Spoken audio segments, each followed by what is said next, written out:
Olá, queridos, queridas.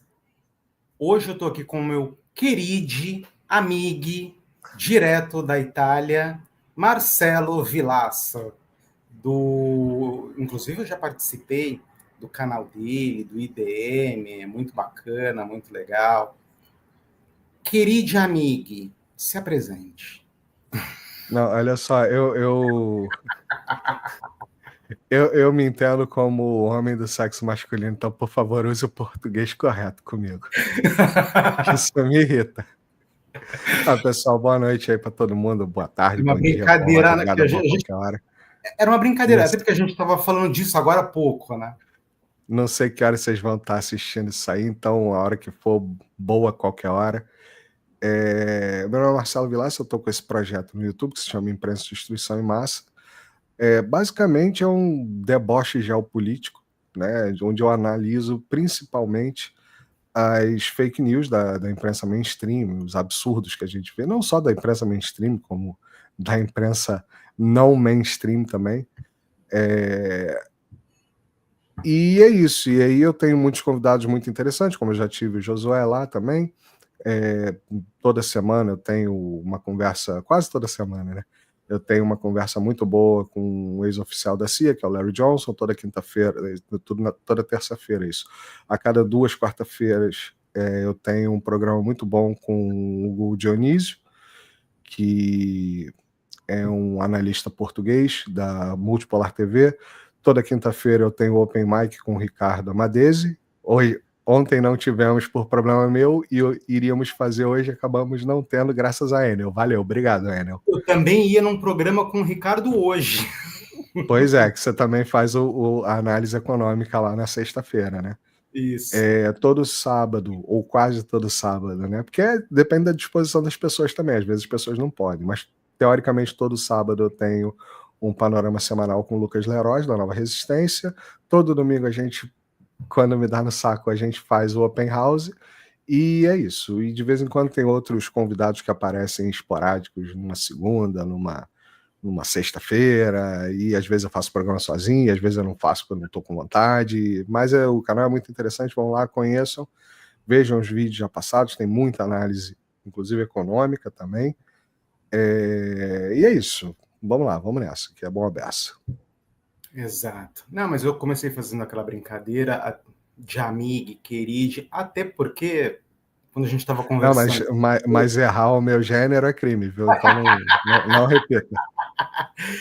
E até porque a gente estava conversando e entramos nessa pauta dessa coisa da cultura woke e etc, etc, etc, quando a gente estava comentando a respeito das questões de drogas e etc., que era justamente isso, né? Que é engraçado, porque às vezes você leva uma posição para uma pessoa e pelo fato de você não concordar com aquilo que ela acredita ser o ideal, ela começa a taxá-lo de uma série de istas na vida, sendo que, na verdade, tudo que nós fazemos na vida um, tem um retorno, né? Então, no caso, a gente falava sobre o uso indiscriminado de drogas, etc., vai ter um problema de saúde pública e muitas vezes quem vai pagar a conta vai ser eu, vai ser você. Só que quando você leva esse assunto para a galera, o pessoal acha que você é um retrógrado. Exatamente. São os famosos labels, né? Que a pessoa precisa, ela precisa pegar e te encaixar numa caixinha para tentar te entender dentro da perspectiva dela mesma de vida, né? Então você fala, pô, olha só, eu não acho que droga seja uma coisa legal, positiva para o país. Não acho, né? Eu posso até dizer aqui sem nenhum problema, que eu tenho uma visão não definida sobre qual seria a solução. Liberar, proibir, fazer assim, fazer assado, eu não tenho. Mas eu sei que a droga não é uma coisa positiva para a sociedade. Não é uma coisa positiva para o indivíduo, não é uma coisa positiva para a sociedade. Então a gente tem que ver o custo e o benefício sempre. Né? O pessoal dos investimentos não gosta, né, do custo do benefício, então a gente tem que entender qual é o custo e qual é o benefício. Qual é o custo? É a liberdade do cara poder fumar umzinho de vez em quando? É a liberdade indiscriminada sobre tudo, né? E qual é o benefício que isso está dando para a sociedade? Né? Qual é o benefício que isso está dando para o cidadão? Uma horinha de hype, né? Ficar um brilhozinho, sei o quê. E qual é o prejuízo? Né? Não é assim que se analisa uma empresa. Acho que a gente tem que analisar questões de saúde pública da mesma forma. Né? Onde a gente está ganhando com isso? Onde a gente está perdendo com isso? Vamos botar na balança? Não é questão de ser retrógrado ou ser, sei lá, taxista, né? Alguma coisa assim.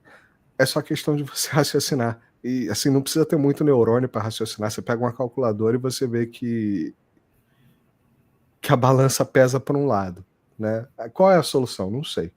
Não sei, mas acho que também não é o assunto do dia. Vamos Não. seguindo aí. E falando em assunto do dia, o Brasil voltou a ser visto como um porto seguro para o capital estrangeiro. Inclusive, você que está aí fora deve ter reparado isso. Mas na prática, o que atrai o investidor internacional hoje são os fundamentos ou apenas o alto retorno financeiro? Josué, o Brasil ele nunca deixou de ser um porto seguro, entre aspas, né? Exatamente pelo princípio do capital de investimento. O princípio do capital de investimento é diferente você ter uma indústria, é diferente você ter um agronegócio, é diferente você ter um comércio. Né?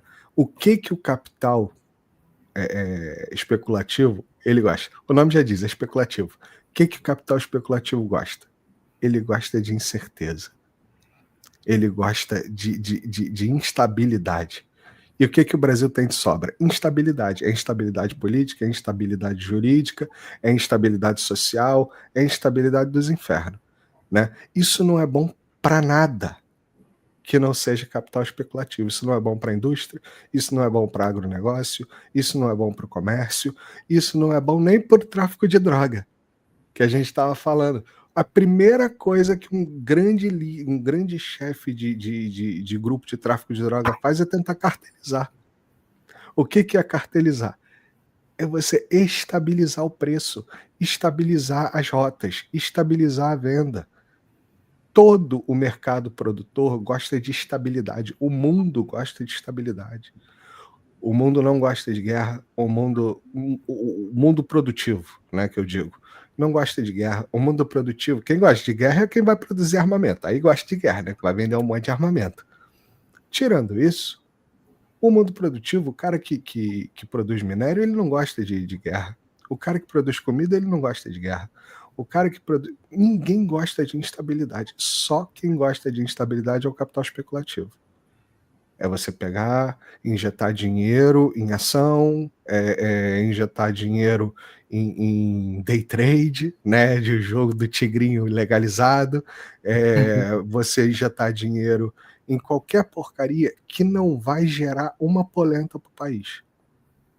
Porque esse dinheiro não gera nenhuma polenta para o país. Então, esses investidores do Porto Seguro, né, que estão vendo o Brasil novamente com Porto Seguro, eles não são bem-vindos para o país. A verdade é essa. Eles não são bem-vindos para a população. Eles não são bem-vindos para a sociedade. A única pessoa que ganha com isso são eles mesmos. E a maioria desses eles mesmos não está nem dentro do Brasil. Então, é o nosso dinheiro, a nossa produção, o nosso suor, o nosso sangue, sendo transferido de mão beijada para outro país. Assim, ó, toma. Você quer ver um exemplo clássico disso? A Petrobras. Todo mundo, você vai ver aí nos canais de YouTube, todo mundo falando, eu conheci alguém que até se autodeletou porque a ação da Petrobras caiu de 80 para 8 dólares. Um monte de gente comprou a 8 dólares e hoje está dançando na chuva. Então, aí só quero fazer uma pequena interrupção. Faça quantas quiser. O pessoal Sinta-se em casa. pessoal, que aí tem uma questão que corrobora exatamente o que você está falando. Todo mundo começa a comprar uma ação, que seja da Petrobras, da Vale, da Josué Coimbra, da Marcelo Vilaça, só quando ela está lá em cima. E o pessoal se esquece que existem ciclos. E quando o pessoal está falando para você, olha, empresa tal tá uma boa para comprar, Marcelo, ali é o momento de você ficar Já não está esperando a mais. queda. E aí, quando tá lá nos US$ 8, que ninguém acredita mais no papel, quer dizer, ninguém, as pessoas que não entendem do jogo, o cara vai lá e começa a comprar. Pum, pum, pum, pum, pum. Só vai tomando. Toma, toma, toma, toma, toma, toma, toma, toma. Quando ela tá lá em US$ 80, que tá todo mundo entrando de novo, esse cara já tá saindo. Por que isso? Porque quem está entrando no US$ 80, ou quem vai entrando ao longo do caminho, muitas das vezes é gente que quer ganhar com a empresa em si, né? Com os dividendos da empresa. Né? Tem muita gente, eu tenho alguns amigos que fazem isso até como uma pensão, né? Uma aposentadoria, alguma coisa assim, que é ótimo. Só que é o seguinte, você bota teu dinheiro ali numa ação de US$ 80, para você rever esses US$ 80 dessa uma ação, vão se passar 10 anos, talvez até mais. Às vezes um pouquinho menos, mas talvez até mais. Às vezes Né? nem acontece. Quando, às vezes, não, é mais difícil, né? É um investimento de longo prazo, você vai tirando sempre aquela gordurinha ali e tudo mais, todo ano, né? Vem a Não, eu falei, divisão às de vezes nem dividendos e tudo mais. acontece, porque uma vez ou outra a empresa pode falir. Sim, sim, sim. Eu falo de gente que vai mais em umas ações mais seguras, né? A Petrobras é uma ação que é difícil você derrubar uma Petrobras, destruir completamente uma Petrobras. Tem esse, bom, quase ninguém tem interesse em destruir a Petrobras. Vale do Rio Doce, essas empresas assim, elas são empresas que elas vão te dar uma certa segurança. Né? Ao longo do tempo, quando você estiver velhinho, você tá lá com um saláriozinho maneirinho, pô, 5, 10 mil reais todo mês caindo ali, porque você ao longo da sua vida inteira você foi comprando os pingadinhos aqui e ali, né? Quando caiu, você ficou feliz, comprou mais um pouquinho. Quando subiu, pô, você ficou feliz, mas você não vendeu, porque o princípio não é vender, não é o especulativo. O princípio é você ter a gordurinha todo ano ali caindo um pouquinho, né? Só que essa gordurinha, ela é uma gordurinha. O cara que vai ganhar dinheiro com capital de bolsa, com transação de bolsa, é o cara que vai comprar na baixa, vai vender na alta. O mais rápido possível, de preferência. Né?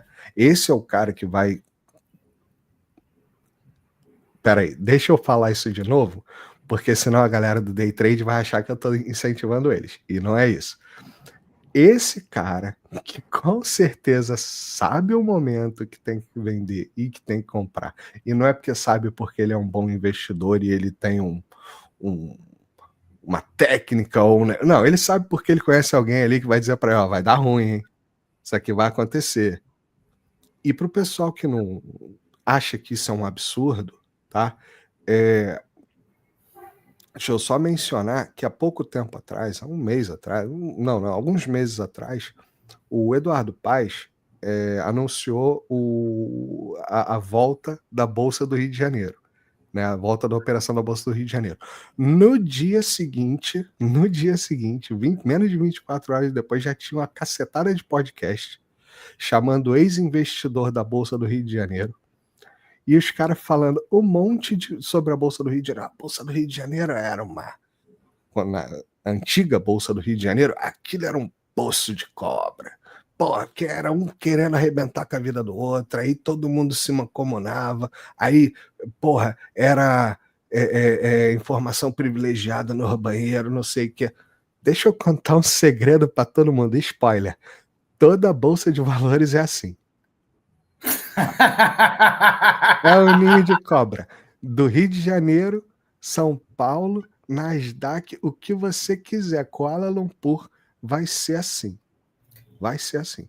Vai É que ter o pessoal que tem os contextos, que vão saber Você lembra aquele filme do Ed Murphy? Não sei se você viu, não sei se é da tua época, né?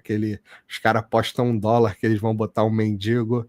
O Ed Murphy era o mendigo, né? Eles vão botar o mendigo no lugar do queridinho deles lá da empresa. Aí, no final das contas, É eles um mendigo acabam. em Nova York, o nome do filme? Não, não, não. Era outro. Eu esqueci o nome desse filme. É isso. Os caras tinham acesso privilegiado à informação. E com o acesso privilegiado, no caso da informação, era a safra da laranja daquele ano. Com o acesso privilegiado da informação, eles compravam laranja ou não compravam laranja, ou vendiam, compravam outra coisa, aquele negócio. É assim que funciona. Há pouco tempo atrás, algumas semanas, né, talvez um mês e meio, 2, o Trump, no Truth Social, a rede social dele, ele é o dono da rede social, no perfil dele, ele postou: está na hora, é uma boa hora para comprar. Quem sabe dos Paranauê, sabe que estava na hora de vender alguma coisa, de comprar alguma coisa, que alguma coisa ia acontecer. No dia seguinte, ele anunciou o pacote de tarifas para o mundo, que sacaneou a Bolsa de Valores inteira. Que sela aquilo que a gente falou agora há pouco, quando está todo mundo mandando comprar. Isso é manipulação de mercado, José, na cara dura, aberta, para o mundo ver. É que eu não sei. Eu não sei o que ele está querendo dizer. Mas os amigos dele sabem. O pessoal do ciclo que joga golfe com ele sabe. Ó, aí, tá na hora de vender aqui porque vai cair a porra toda. Então eles vendem, aí cai 10, 20, 30%, aí eles compram de novo. Sim, e o cara compra numa quantidade tão grande que, assim, 20%, eu falo a minha realidade, que sou uma pessoa comum, 20% não vai fazer muita diferença na minha vida, porque, meu, eu vou comprar muito pouco. Então, aqueles 20% eu vou ter que esperar 10 anos, é sentido figurado. Eu vou ter que esperar um mega tempo para ganhar, quiçá, R$ 200. Agora, esse cara, ele vai comprar uma tonelada de papel, eu quero dizer, Esse uma cara tem quantidade 10 gigante. bilhões em ação, ele vai ganhar 20% em algumas horas, ele vai ganhar 2 bilhões em algumas horas. Exato. Então, assim, para ele, essa fraçãozinha, esses centavinhos, é muito importante. Agora, para mim, meu, para eu ganhar, eu vou ter que ficar muito tempo ali sofrendo. E tem outra coisa, as pessoas precisam lembrar o seguinte: para alguém ganhar, na transação de bolsa, para alguém ganhar 2 bilhões é porque alguém perdeu 2 bilhões. Ou um monte de gente perdeu 2 bilhões juntos, né? Então, o Josué Coimbra, que tem uma ação da Nvidia, por exemplo, vai perder aí $50, talvez. Não vai ficar aborrecido de perder 50 dólares, vai ficar chateado porque perder nunca é bom, né? Vai ficar aborrecido, perdi $50, dei mole, fui burro, não foi a boa. Só que esse cara, esse teus $50 vai para a mão de um cara que já tem muito dinheiro e vai concentrar mais dinheiro. Porque o pequeno investidor não sabe a hora de comprar e não sabe a hora de vender, como esse cara sabe. Não é porque é bom ou por ser ruim, é porque esse cara sabe. Ele sabe, ó, daqui a 15 minutos eu vou dar. Há pouco tempo atrás também, teve lá na Argentina aquela criptomoeda. No Brasil, há pouco tempo, teve o que, cara? Que eu não lembro o que foi. Teve uma transação de 40 minutos antes do anúncio. Teve uma transação, acho que R$ 10 milhões de compra e venda de ação. Eu esqueci o que foi. Mas não tem tanto tempo atrás assim, a Globo fez uma. E olha que eu não gosto de falar bem da Globo, mas a Globo levantou isso. Foi uma boa apuração desses fatos. Aqui, ó, essa empresa aqui, 40 minutos antes desse anúncio, os caras venderam. Sei quanto tempo depois, o mesmo valor foi recomprado a valor baixo. Você está falando do insider information lá. É insider information. Isso aí é informação de dentro do que vai acontecer. Do que vai acontecer. Né?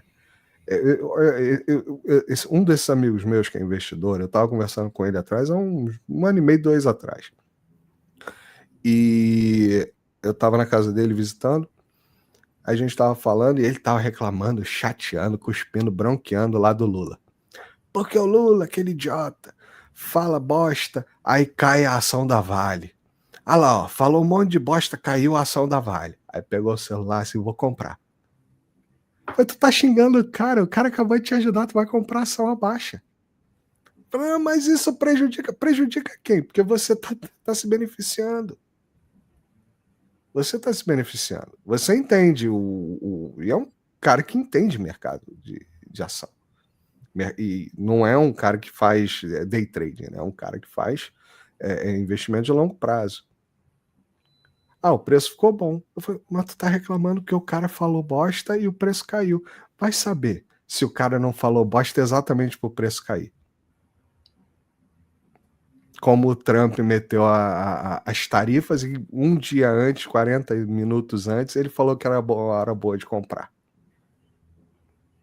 Vai saber se os amigos do Lula tudo não sabiam que ele ia falar essa bosta e o mercado ia reagir dessa forma. Como é que a gente tem como saber? É difícil. É difícil. Mas a gente vê que acontece. E isso aí você vê hoje, porque hoje a gente tem acesso à informação, você vê casos como esse da Globo. Depois eu vou te mandar, eu esqueci, aí você até bota o link aí pro pessoal assistir, que vai ser interessante. Como esse que a Globo desbaratou lá, que é descarado. 40 minutos antes, tem uma mega venda, o negócio cai, o negócio sobe, eu não lembro. Esse realmente, eu até fiz um programa onde eu mostrei isso, eu só não lembro agora o que era. Entendi. Então, mas assim, enquanto você estava falando tudo isso, eu estava aqui pensando. Tem há quem diga que o país ele tem se tornado refém do rentismo, priorizando ganhos de curto prazo ao crescimento produtivo. Além disso, eu também estava pensando numa outra coisa.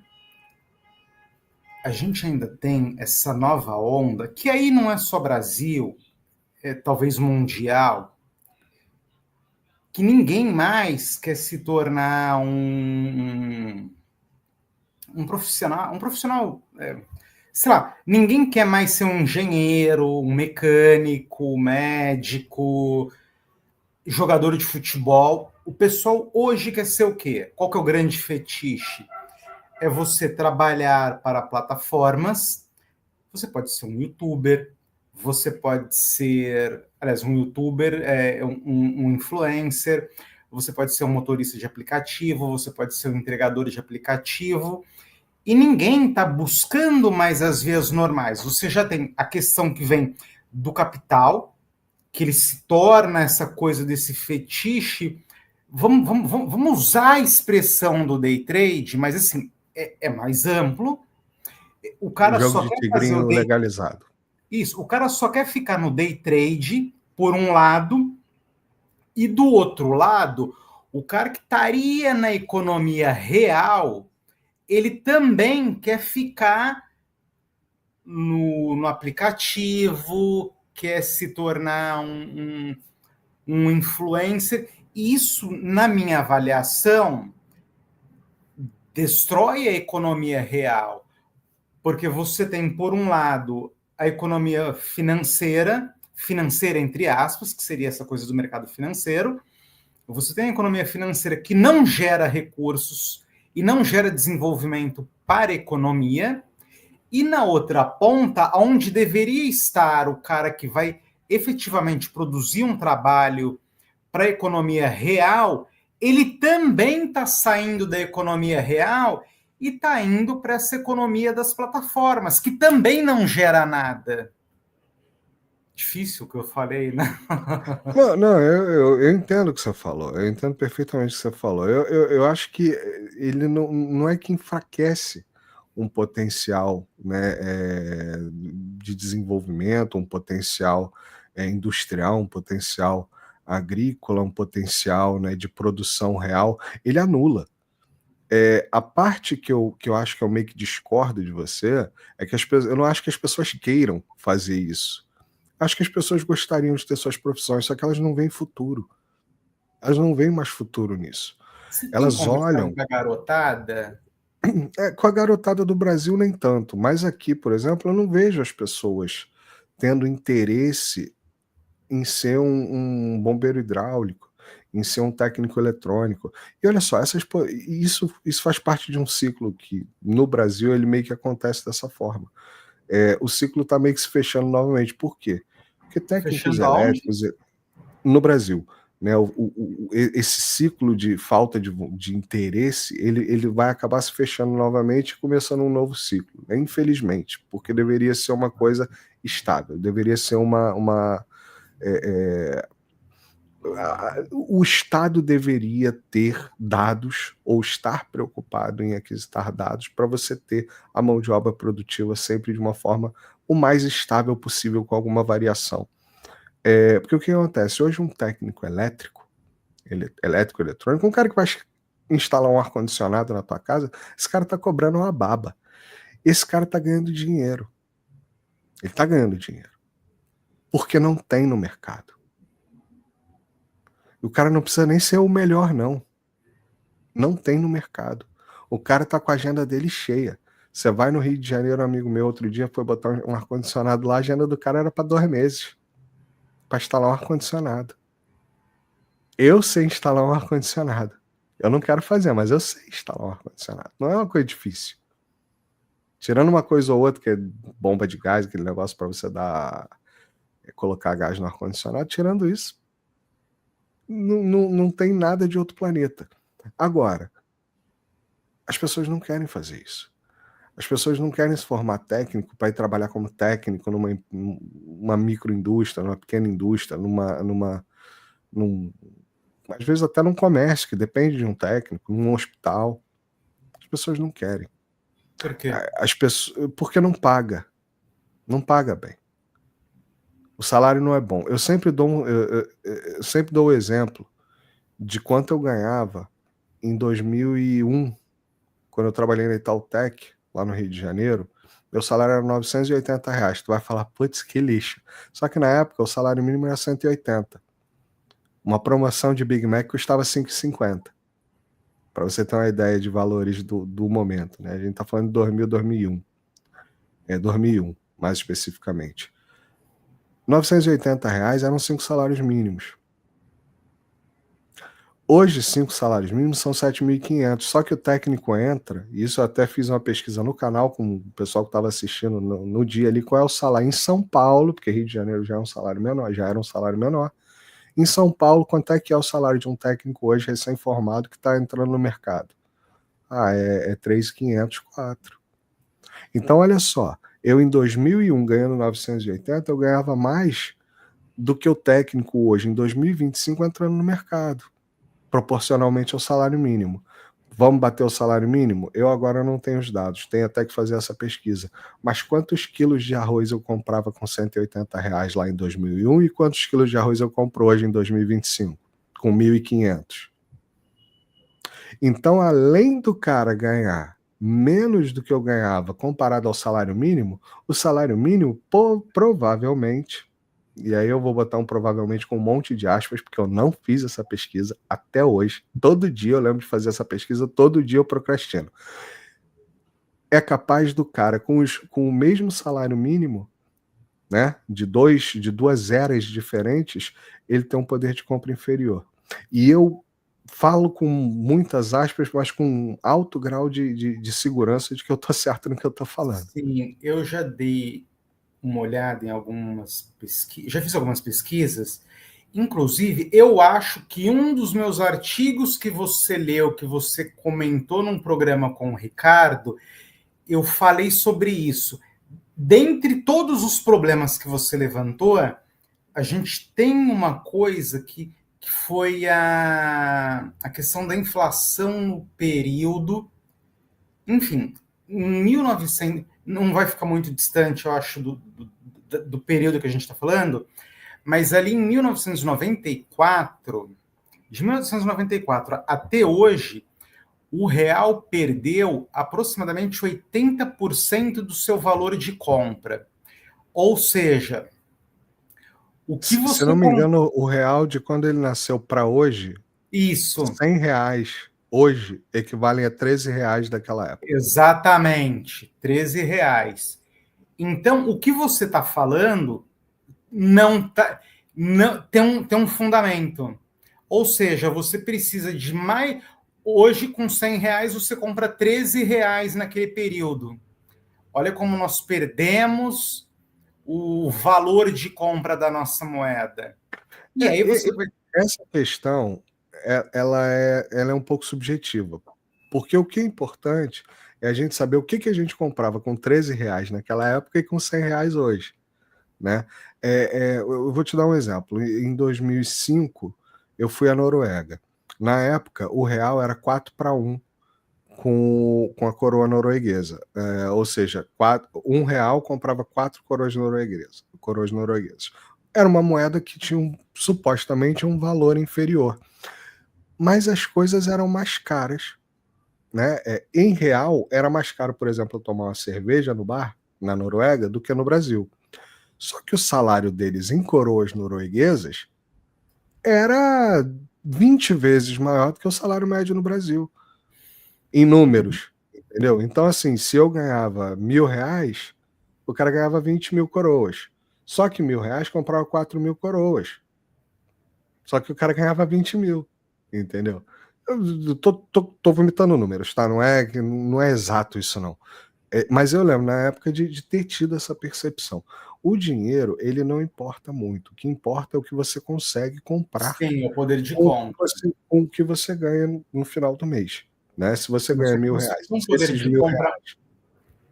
Você tinha um você poder de paga um compra. aluguel, você consegue pagar um plano de saúde, você consegue botar comida dentro da tua casa, consegue pagar todas as contas, ainda te sobra 300, 400, não tem Você tá bem. problema nenhum. É o caso da Europa, por exemplo. Né? Agora é um pouco mais difícil. Mas há 5, 6 anos atrás, com €1.000, você pagava uma vida e ainda sobrava uma gordurinha no final do mês. Sim. Então, mas é exatamente isso, Marcelo. Ali nos anos 90, e um pouco nesse período que você falou, você tinha um poder de compra, um dos fatores, né? Você tinha um poder de compra maior, você conseguia comprar mais com menos.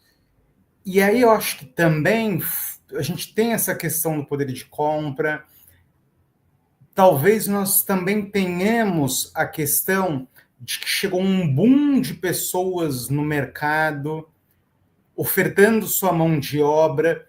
Então, você tem o poder de compra que cai, você tem um monte de pessoas chegando no mercado. Então, se eu pagava R$ 100 para você, olha, Marcelo, tem mais 4 pessoas, você aceita 50? Não. Próximo. Ah, você aceita 40? Aceito. Então, assim, só vai diminuindo. E aí chega um momento que as pessoas estão tão desgastadas e saturadas que o cara começa a pensar no day trade, que o cara começa a ver uma possibilidade, e aí eu, pessoa física, não acho que você passar o dia dirigindo para uma plataforma vai ser a solução para a sua vida, porque não vai, mas as pessoas vão tentar ser empreendedor dentro de um aplicativo, você entende? Que aí a coisa vai descendo cada vez mais, e aí nós voltamos no começo, que tudo isso corrobora para o enfraquecimento da economia real. Isso tudo junta com vários fatores. Né? A desvalorização do dinheiro é anos e anos e anos de manipulação de, de inflação, por exemplo. Né? Porque a inflação real ela sempre foi diferente da inflação do governo. Né? E aí chegava no final do mês, o teu salário era ajustado na inflação do governo. A inflação real era diferente. Você junta isso em 10 anos e 15 anos, você vai ter um enfraquecimento da classe trabalhadora. Né? Esse enfraquecimento se junta com um monte de outros problemas críticos, né? Não só nacionais como geopolíticos. As pessoas olham e elas começam a falar assim, cara, vou ganhar R$ 2.500. de repente, eu consigo tirar a boa aqui e ganhar 50 mil no Tigrinho. Ou qualquer porcaria dessa. Ou day trade. Bom, me ensinaram que tem uma boa aqui, eu vender Herbalife. Qualquer quinquilharia dessa é sedutor. E essas coisas são sedutoras. E você seduz pessoas que estão desesperadas. O nome disso é desespero. O nome disso é desespero. Isso você não vai ver, você não via, agora você começa a ver. Mas você não via na Europa, porque a pessoa aqui, ela arrumava um emprego numa loja de shopping, ou de rua, ou num supermercado, e ela pagava a vida. Então, ela não tinha nem a urgência de correr atrás de fazer uma faculdade, porque ela ganhava vida. Você não precisa ter todo mundo na sociedade formado em alguma coisa. Quem é que vai bater o prego? Quem é que vai instalar um ar-condicionado? Quem é que vai operar um maquinário? O que você precisa é de menos distância entre esse cara, entre esse operário e o engenheiro. Concordo. E o médico.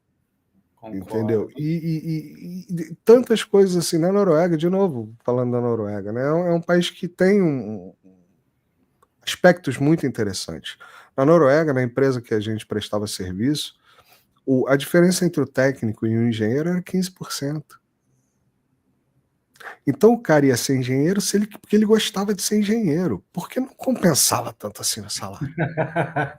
É porque assim, são pelo menos 4 anos na graduação, depois Pelo pós, menos. Pelo depois menos. isso, depois aquilo. Aí é muito mais responsabilidade, né? Porra, o cara vai lidar com planejamento. O cara tinha que gostar daquilo.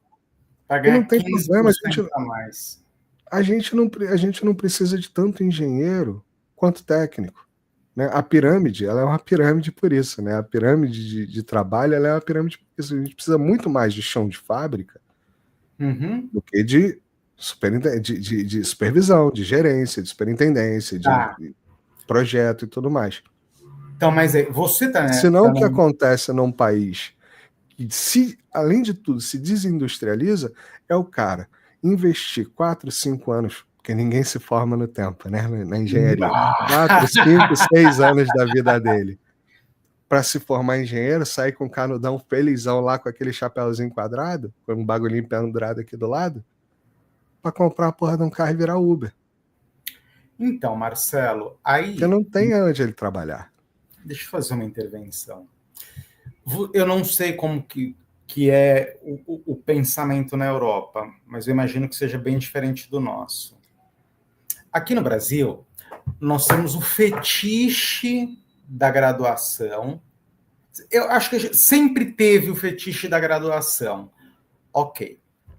Até ali os anos 80, 90, era mais fetiche do que hoje, porque eu tinha...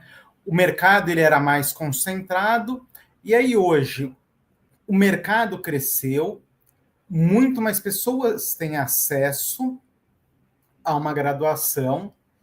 E aí, como é que eu falo para o dono da faculdade: olha, o sonho que você vende não é tão importante assim? Porque essa coisa da graduação, no fim das contas, acaba sendo um sonho. E você vê, de novo, eu não sei como que é na Europa, mas aqui no Brasil, parece muita gente fala: olha, eu sou o primeiro a fazer faculdade na minha família. Eu sou o primeiro a ter nível superior na minha casa. Como se isso fosse algo glorioso, grandioso. Você entende que você criou um sonho na vida das pessoas, e era muito difícil você... E eu imagino que acessar uma graduação seja difícil, não só no Brasil, apesar que hoje está fácil, mas no mundo inteiro é mais difícil acessar uma graduação. E muita gente reclama que nos Estados Unidos, não sei como está hoje, mas reclama que, olha, é difícil entrar numa universidade, não tem tanta universidade pública, você tem que ter dinheiro, você tem que ter um... É um caminho árduo para chegar lá. E aí, como que eu falo para o dono da faculdade? que não dá para continuar vendendo esse sonho. E como que eu falo para aquele cara que ele está numa universidade, muitas vezes também é uma faculdade, mais para vender Nossa, como é que eu vou falar isso? É exatamente isso que você está falando. É exatamente isso que você está falando. Porque, Como é Josué. que eu falo? E como é que eu trabalho essa esperança que a mãe tem, que o pai tem? Olha, meu filho vai ser doutor. Então, já começa mal. São faces do desespero. Lembra do desespero que eu falei ainda agora? É a mesma coisa. O cara que não é um bom jogador de futebol, sempre foi perna de pau no futebol lá da quinta, lá perto da casa dele. Então ele sabe que ele não vai ganhar a vida no Corinthians. Ele vai ter que trabalhar. Aí ele vai trabalhar onde? Ele quer ser técnico? Porra, ele já tem a vida ferrada. Ele olha em volta assim e fala, cara, se eu for técnico para ganhar R$ 3.500 por mês, eu não vou nem conseguir sair da favela. E nem tem a ver com a favela. Quando eu falo É uma favela, é até metáfora. é uma metáfora até do bairro de classe média mais baixa, talvez. O cara vai olhar em volta e falar, caraca, maluco, como é que eu vou conseguir fazer isso? E ele tem uma pressão, porque o dinheiro tá valendo menos, os pais estão passando perrengue, ele tá passando perrengue, ele não sabe o que vai fazer. Ele às vezes precisa ajudar em casa, ele às vezes, porra, às vezes botou um boneco na namorada, ele não sabe o que ele vai fazer da vida. Aí ele olha para esse negócio, ele fala, eu preciso ir para a faculdade, porque a faculdade é a vitória. Porque o engenheiro ganha bem. O médico ganha bem. O médico, além de tudo, ele é doutor. As pessoas gostam de chamar ele de doutor. O doutor advogado é doutor. É doutor. E aí você cria um excedente, perdi o Josué da tela. Você cria um excedente de mão de obra do doutor advogado. Aí você começa a ter que fazer filtro. Aí você, porra, forma gente pra caramba, mas agora a OAB tem prova. Você depois de se formar, você ainda tem que fazer uma prova da OAB para ver se eu vou deixar você exercer sua profissão, né? Que na verdade a OAB faz isso só para segurar reserva de mercado, né? Para o doutor advogado não ganhar qualquer miséria, porque tem demais no mercado. Aí o cara tem que fazer a OAB. Ele não é tão bom assim, porque ele não queria ser advogado, ele nunca sonhou com isso, ele só queria ser doutor. Ele não precisava se formar em advogado, em direito. Estou falando de casos específicos, não necessariamente todos, né? O médico é a mesma coisa. Eu conheço a penca. O pessoal que fez pré-vestibular comigo, conheço a penca que passou para medicina. Na medicina não se achou. Não tinha nada que gostasse de fazer. Aí começou a fazer administração médica. Quer dizer, uma pessoa que faz todo aquele ciclo de medicina, que é uma faculdade extremamente cara, mesmo a pública é caríssima, porque os livros são caríssimos, os equipamentos são caríssimos. E aí o cara faz todo aquele ciclo, né? Se forma e vai fazer uma coisa que não exige praticamente nada daquilo que ela estudou, né? Não vai abrir uma pessoa, não vai curar uma pessoa, vai fazer trabalho burocrático. Porque nem era aquilo que ela queria fazer, ela só queria ser doutor. Entendeu? Ou o pai Então, na família. ou o pai queria que fosse doutor. E aí existe toda essa pressão, e não só o pai que faz doutor, é o pai que fala pro filho, faz uma faculdade, vou fazer uma faculdade que eu não sei, mas tem que ser pública. Aí o cara vai fazer faculdade de oboé, vai fazer faculdade de sei lá, letras, vai fazer faculdade de inglês. Para quê? Para se formar, para ganhar um diploma, para dizer, né? As humanas, você vê as faculdades humanas, nada contra, existe necessidade de matérias humanas, não em abundância, assim. Um país para crescer, ele precisa de engenheiro, ele precisa de biólogo, ele precisa de médico, ele precisa um pouquinho de advogado, alguns, não muitos, né? Economista, de vez em quando, às vezes, não precisa muito também, não. Não, mas olha só, eu tive uma conversa aqui, isso é importantíssimo, porque não é só o quanto você está formando, é o que você está formando. Eu tive aqui não, lá no Imprensa de Destruição em Massa, a Que é conversa que você isso, né? também teve aqui com o doutor Odilon Guedes, né, o presidente do Conselho Regional de Economia de São Paulo. E uma das questões que eu coloquei para ele, que foi até uma coisa que eu comentei com você antes daquela live que a gente fez lá no IDM, qual é a qualidade do estudo? E qualidade, eu não estou dizendo a qualidade do professor, a qualidade da aula, qual é a qualidade do estudo de economia dentro do Brasil para formar profissionais que vão trabalhar para o governo, por exemplo, que vão trabalhar para o Brasil, né? E não surpreendentemente, a resposta dele foi uma resposta bastante complexa, né? Existem matérias de administração pública, economia de gestão pública e tudo mais, mas a maioria do pessoal que vai fazer faculdade de economia, ou talvez não necessariamente uma maioria absoluta, mas uma boa maioria, quer sair de lá para ir para o mercado financeiro.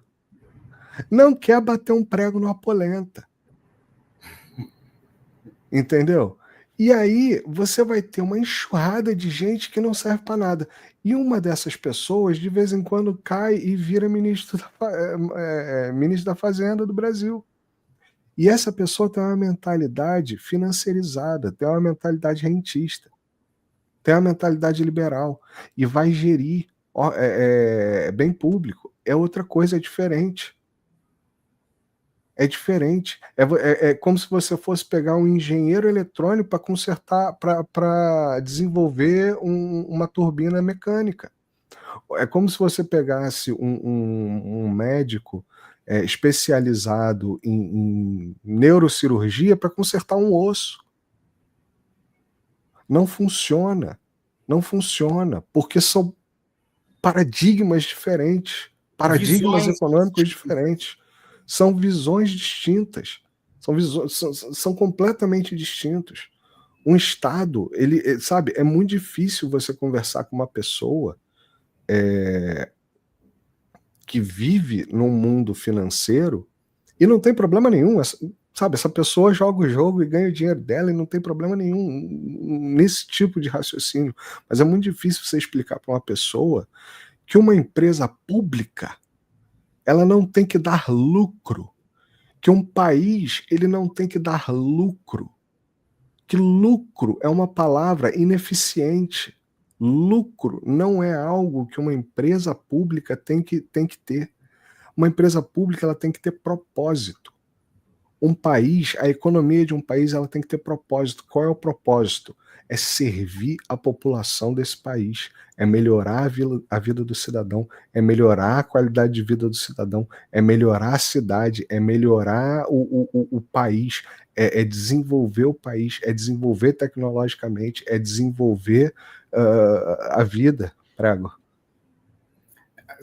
Eu concordo contigo, só que assim, eu acho que você tem que ter lucro, sim, e além do lucro, porque, Marcelo, dá para você pegar uma empresa pública, olha a Petrobras, dá para você pegar uma empresa pública ou Estado e pensar e ter uma visão.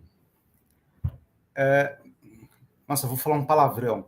E ter uma visão mercadológica dentro disso, onde eu preciso ter lucro financeiro, até porque quanto mais eu ganhar, mais pessoas eu vou poder ajudar, mais eu vou crescer, mais eu vou desenvolver.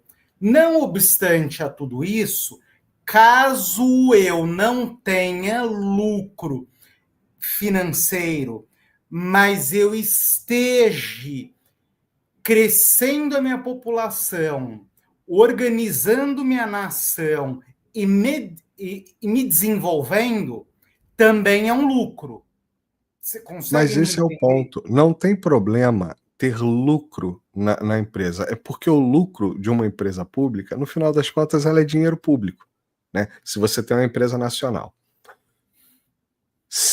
totalmente nacional, né? Totalmente pública, 100% pública. Senão você vai ter que dividir o lucro com os acionistas. Né? Mas tudo bem, isso é outra conversa. Mas a questão é o propósito, Josué. Qual é o propósito da Petrobras? É gerar lucro. Não. O propósito da Petrobras é explorar petróleo. É desenvolver a tecnologia de refino de petróleo. É desenvolver tecnologias de energia relativas a combustível. Por exemplo, biocombustíveis. Como o Brasil é ponta de lança tecnologicamente no desenvolvimento do álcool, no desenvolvimento do biodiesel. O Brasil é ponta de lança. É o melhor do planeta, não tem conversa, entendeu? A Petrobras é a melhor do planeta em biocombustíveis, que são renováveis. Se acabar todo o petróleo do mundo, a gente ainda planta mamona e cana-de-açúcar. E a gente produz biocombustível. Sim. Entendeu? Então, o propósito da Petrobras não é gerar lucro. Essa é uma coisa que está fincada na cabeça das pessoas de todos, né? Não é das pessoas em específico, não, de todas as pessoas que foram criadas dentro de uma lógica liberal, de uma lógica capitalista liberal. E não tem problema nenhum com o capitalismo também. O problema está na forma de raciocinar.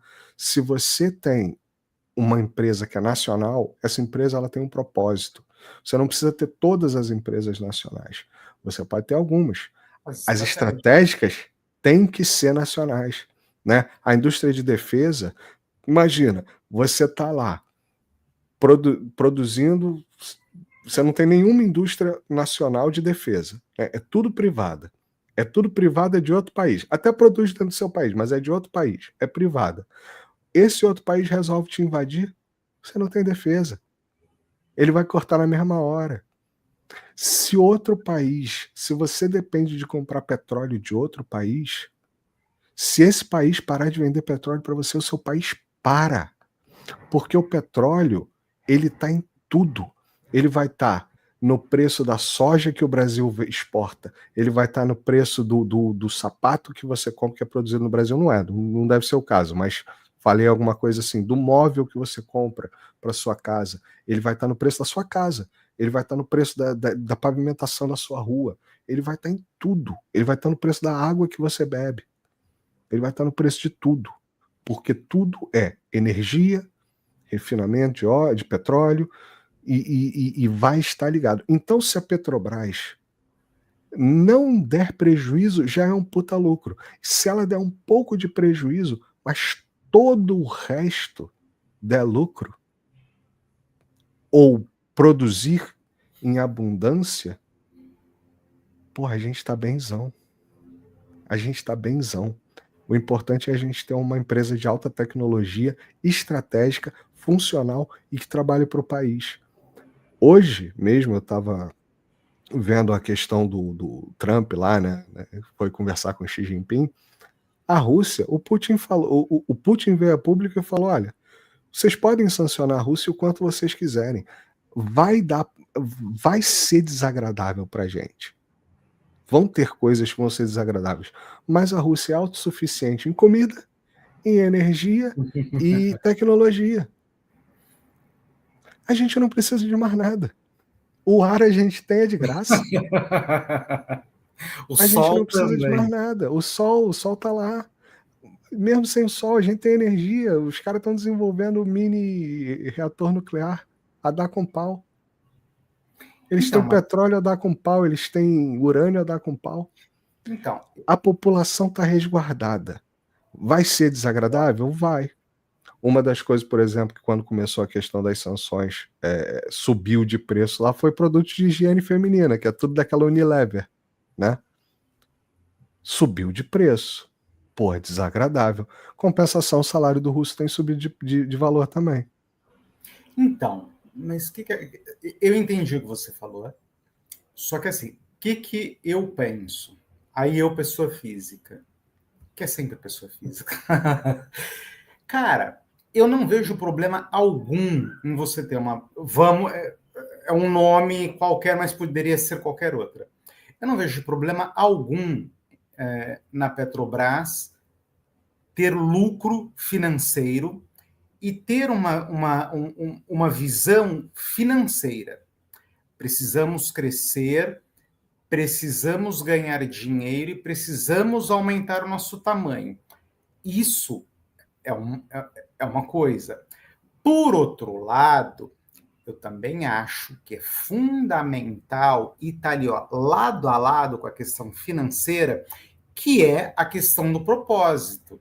E aí, que o Vladimir deve ter feito isso, você tem que linkar o propósito, lucro. Ambos têm que estar lado a lado. É importante dar lucro? Sim. Mas, assim, é fundamental não sair do propósito. Porque se eu Mas não dei lucro... Oi. a questão do lucro, Josué, é que o lucro, ele é, por definição, ineficiente, tá? Para a produção. Logicamente, se você vai abrir você, capital privado, você vai abrir sei lá, uma indústria de sapato, alguma coisa assim, o lucro é visado, né? Sim, Porque senão você não vai abrir isso. Por que você vai abrir isso? Você exato. vai arrumar um emprego, né? Que é estável, que é mais sossegado, Isso. né? Mas, ó, lógico, você está visando o lucro, isso aí não tem problema nenhum. Isso não tem problema nenhum, tá? Agora, se uma indústria tem um propósito a cumprir e você estiver preocupado com o lucro, porque olha só, uma coisa é o lucro como lucro, outra coisa é capital de reinvestimento. Que você mencionou aí. Não, pô, a empresa vai crescer, a empresa precisa crescer. Não, não tem problema nenhum a empresa ter um faturamento superior aos seus gastos, né? E pegar esse faturamento e reinvestir na empresa. Dividir com os funcionários. A Petrobras era campeã de dar aquele. Como é que PLR. chegava no fim do ano? É isso aí. Esqueci como é que PLR. chama. Era campeã de fazer isso. Porra, merecido, os caras trabalhavam, entendeu? Aquilo ali é a alma da parada. O lucro da Petrobras como uma estatal, né? Obviamente hoje ela é uma empresa de capital aberto, mas se ela não fosse uma empresa de capital aberto, o lucro dela seria para o Estado, que poderia reinvestir nela, deveria inclusive, para ter mais lucro. Então não é lucro, é reinvestimento, ou então vai ser um reinvestimento dentro do próprio Estado. Vai ser construir uma cidade, né? Por exemplo, a gente tem no Rio de Janeiro Macaé. Macaé, ali na Bacia de Campos, era para ser a Dubai do Brasil. E é um Sim. favelão. Então, Por Marcelo, que é um favelão? mas é isso que eu estou falando, porque, meu, então você pega, usando a Petrobras, supondo que ela não é capital misto, que ela é 100% pública, você pega todo o lucro que você ganhou ali na Petrobras esse ano, sei lá, 5 bi. Você pega, ó, vamos levar para essa cidade aqui, ó, vamos desenvolver esse lugar. Bum! Pegou? Meu, o negócio está caminhando, pô, vamos reinvestir na empresa, vamos colocar no Estado esse dinheiro. Porque também, se eu não tiver, se eu tenho uma empresa desse tamanho que só dá prejuízo, eu também não consigo andar. Então, assim, eu tenho certeza. Então, essa é a lógica que as pessoas não entendem. Porque se essa empresa desse tamanho estiver dando prejuízo, mas o agro estiver arrebentando, que você precisa do Eu diesel, estou por exemplo, para o contando, então, trator, para o eu estou caminhão. contando que tudo está enrolado. Por, Vamos dizer, o Brasil não está indo para frente e a empresa, isso, além de tudo, está dando prejuízo. Aí não pode exato. acontecer. É Aí isso que não eu estou pode falando. acontecer. Agora, Essa o Brasil. lógica não Então, é bate. isso que eu tô falando assim. Agora, o Brasil tá bombando, sabe? Que aí eu usei o exemplo. Eu peguei 5 bi, mandei para uma cidade, peguei 10 bi, mandei não sei para onde. Beleza. Agora, o Brasil tá bombando, crescendo e a empresa tá ali, meu, magrela, toda fodida. Nossa, desculpa. Desculpa. Teu canal. Eu tô me segurando, você fica à vontade. E aí, o que acontece? Você entendeu a minha lógica? Porque assim, ela tem que servir como um motor para o país, sabe? Você Dali quer você vai entender fazer essa lógica? a coisa rodar, que é mais ou menos o que o Vladimir faz na Rússia. A gente Você quer cresce. entender a lógica no melhor exemplo que existe? A companhia de trens da China. A empresa de trens da China. A empresa de trens da China nunca dá lucro. Nunca dá lucro. Mas ela liga o Acre ao Rio Mas Grande ela do cria Sul. toda a logística da China. A China funciona graças a isso. Aqui também, tá? A empresa da Suíça, a CFF, SBB, tem três nomes, são três línguas, né? A empresa da Suíça, ela dá um lucro mínimo. Ela dá um lucro mínimo. Mas ela tem que estar funcionando sempre, e tá sempre no horário, tá sempre funcionando no relógio, porque relógio suíço, não é qualquer relógio, não. Ela tá sempre no horário, ela tá sempre funcionando, não tem trem que, não tem greve, não tem problema. Porque ela precisa funcionar. Ela é empresa de logística. A empresa de trem não é empresa para carregar o Josué, Não. é uma empresa de logística. Não é empresa para dar lucro, é uma empresa de logística. Se o Josué precisa sair aí da Moca e brincadeira, viu? E ir lá para o outro lado de São Paulo, você precisa ter um metrô funcionando. Você precisa ter um ônibus que vai te levar para lá. Esse tipo de coisa, transporte público, ele não é um item de lazer, ele é uma coisa séria. Senão o Estado não funciona, não tem condições. Ou seja, ele é Né? uma peça dentro do motor. Ele é uma pele, é uma engrenagem muito importante que vai levar o Josué de manhã, às 6:30 da manhã, para trabalhar, depois vai pegar às 6 horas da tarde, de volta às 5:30 da tarde, de volta para casa. Entendeu? Isso tem que acontecer. Se não, ou então você planeja uma cidade onde as pessoas vão morar a 20 minutos a pé do trabalho. Né? Porque senão ninguém vai fazer. Ou aqui na Europa as cidades são muito menores, são menos espaçadas, né? Você tem uma conexão boa, né? Eu, por exemplo, daqui eu ia trabalhar em Bolonha, era 30 minutos, são 70 quilômetros, pô. É longe, mas era 30 minutos de trem, entendeu? Porque é um trem veloz, é um trem bom. Mas quem trabalha aqui na cidade, trabalha de bicicleta, a cidade não é grande. A cidade Uhum. não é grande. Então o pessoal dá para. É segura, porque no Rio de Então, Janeiro ninguém vai trabalhar de bicicleta mesmo, que trabalha sim. 10 minutos de casa. Então, Né? mas só que É aí, seguro. Marcelo, eu Então, entendi o todas que você essas está falando. coisas, você deu o exemplo do Correio. Esse amigo meu deu o mesmo exemplo do Correio. Pô, o Correio eu não sei quantos anos dá prejuízo. Tá, tem uma péssima gerência pública e a gente entende que eles fazem isso de propósito para sucatear e depois vender a preço de banana, né? Que não é interesse da população. Mas olha só, o Correio, quando eu era pequeno, tá, há 40 anos atrás, talvez, há 35 anos atrás, o Correio brasileiro era referência para o mundo. Desculpa os vira-latas, mas o Correio Brasileiro era referência para o mundo. E hoje, por que ele deixou de ser referência? Não dava lucro? Dava. Dava, era referência. E olha só, de novo, não é para dar lucro. O Correio é uma empresa de logística. Se você entra em guerra com um país, sempre pô, que cara chato, sempre falando de guerra, é porque é a realidade. Se você tem o PS, GLS, não sei o que lá operando dentro do Brasil, você entra, os Estados Unidos resolvem, não é nem entrar em guerra, não, resolve meter sanções no Brasil, como fizeram com a Venezuela, como fizeram com Cuba, como fizeram com Deus e o mundo, e recentemente meteram tarifas no Brasil, que é um degrauzinho a menos só. Se os Estados Unidos resolvem meter sanções igual fez com a Rússia e tirar todas as empresas de logística do Brasil, só sobra o correio. Se esse correio for privatizado por uma empresa americana, não sobra nada. O Então, Brasil não consegue transportar uma bala de fuzil para a fronteira para proteger o país. concordo, mas é exatamente. E você falou, lá atrás, o correio ligava o ponto A ao ponto B e ainda dava lucro.